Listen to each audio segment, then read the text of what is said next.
Prima il Veneto, Francesco Vianello. Buonasera a tutti, grazie per l'invito. Grazie.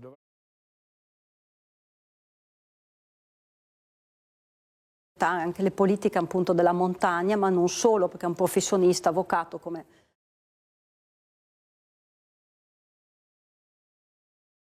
Zaia ha appoggiato fortemente la campagna elettorale di Stefani, è stato ricambiato con elogi e complimenti per il lavoro svolto in questi ultimi 15 anni. Poi però i rapporti all'interno dell'assemblea regionale poi possono ovviamente cambiare. Cosa ne pensi?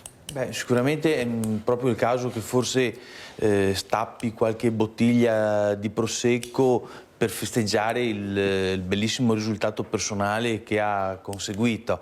Ecco, non dimenticandosi però quelle che sono le priorità, e noi battiamo sempre il chiodo, quello dell'autonomia, che sono 15 anni che Zaia è il governo della regione, e se ogni volta che levava al cielo un calice, no, per inaugurare chissà cosa, no, avesse speso qualche parola in più nel ricordare specialmente ai suoi alleati di governo, no, quelli a livello nazionale, quindi mi riferisco al partito delle sorelle romane, no, quel partito centralista e meridionalista che è quello delle sorelle romane, e poi anche in casa propria nel partito di quel che resta della Lega, perché se ben lei si ricorda, direttore, e spero se lo ricordino anche i telespettatori che ci seguono da casa, almeno ai tempi del senatur Lombard, il buon Umberto Bossi, no?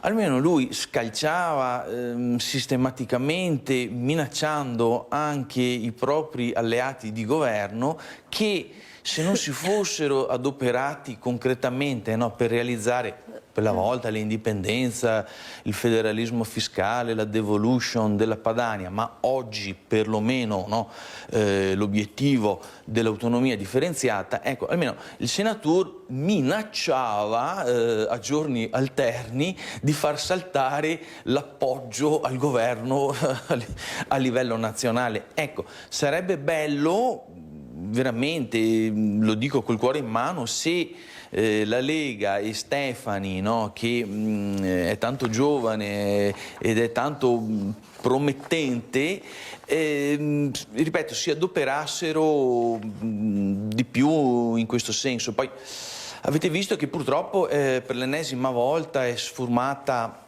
la possibilità di realizzare un partito regionale veneto che fosse veramente rappresentativo delle istanze del nostro territorio, e un partito fatto dai veneti in Veneto. In che senso? Un partito che non fosse legato alle decisioni delle oscure segreterie nazionali che si trovano ora a Roma, ora a Milano, ma che fosse veramente roba degli altri, fatta qua in casa. Purtroppo ha visto anche lei, direttore, come la galassia dei venetisti si sia in qualche modo frantumata, con soggetti che sono andati ad occupare dei posti in alcune liste, alcuni in altre. Poi lei sa bene che noi avevamo dato il nostro appoggio alla Liga Veneta Repubblica, a patto che questa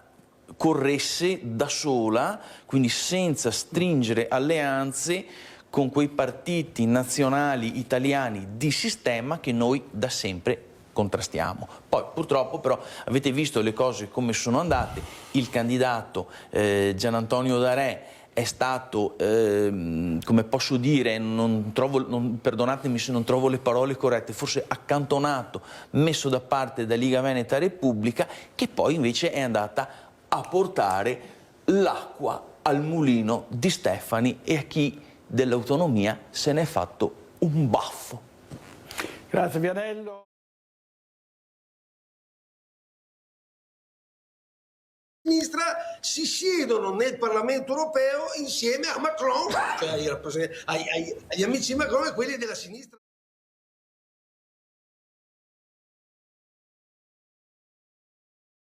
Piazza noi eravamo per l'azione diretta non violenta, che significa anche bloccare una strada, ma non significa andare a assaltare una camionetta dei carabinieri, per esempio, fermo restando poi.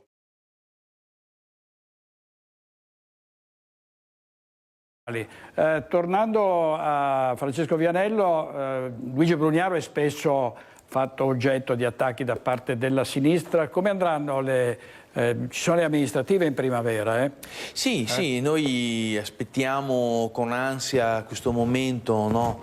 Che teoricamente le elezioni comunali del Comune di Venezia dovrebbero svolgersi indicativamente nel maggio del 2026, salvo dei colpi di scena sul palcoscenico giudiziario delle indagini. Non dimentichiamo, spero che gli elettori del Comune di Venezia, quindi veneziani, mestrini, gente di Marghera e di Favaro, non si dimentichino lo scandalo che ha coinvolto, che ha investito la pubblica amministrazione del nostro comune l'estate scorsa, no? Tutti si aspettavano delle dimissioni generalizzate. Noi stessi abbiamo proposto alla Giunta di dimettersi perché ci sono e continuano ad esserci troppi punti oscuri. Comunque noi attenderemo fiduciosi, no, che la giustizia faccia il loro corso. Cosa volevo dirvi? Questa cosa molto importante, questo comunicato ufficiale, che prima il Veneto parteciperà alle elezioni per il Comune di Venezia correndo coraggiosamente da soli, quindi senza stringere nessun tipo di alleanza né prima né durante né dopo con quegli odiosi partiti di sistema che noi abbiamo sempre contrastato, definendoli più volte fallimentari e collusi anche fra loro, e che non potranno mai e poi mai svolgere effettivamente un'azione di tutela degli interessi del popolo veneto, perché sono troppo distanti dalla nostra realtà, perché le decisioni vengono prese a Roma con intrighi e inciuci di potere. Ecco, vedete, per questo motivo noi ci rivolgiamo principalmente a quell'immenso bacino di astensionisti, no? Molti, anche colleghi qui in studio, hanno evidenziato che sono andati a votare solo il 44% degli aventi diritto al voto in Veneto.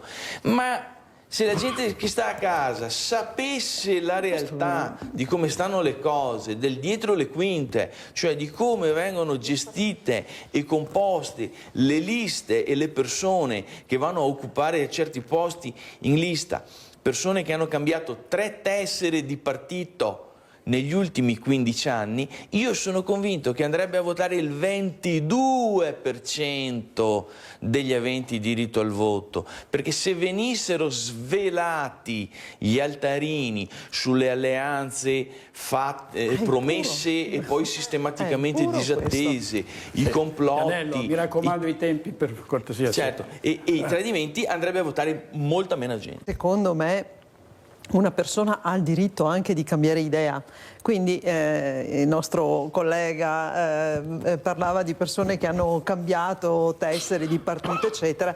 Io credo che una persona abbia anche il diritto di cambiare idea. Dicono che solo gli stupidi non cambiano idea, no? Quindi dopodiché la purezza, opportunismo. La purezza mi fa piacere che lei sia duro e puro e che porti avanti il suo ideale. Ecco, mentre volevo ritornare la loro presenza senza che abbiano una funzione specifica di controllo nei confronti di qualcuno, ma la loro semplice presenza fisica e il loro semplice circolare anche a piedi. La persona che raggiunge l'obiettivo deve raggiungere l'obiettivo e lo deve fare. E poi ancora perché mancano questo tipo di... Prima il Veneto, Francesco Vianello. Grazie direttore, buonanotte a tutti, viva il Veneto. Arrivederci.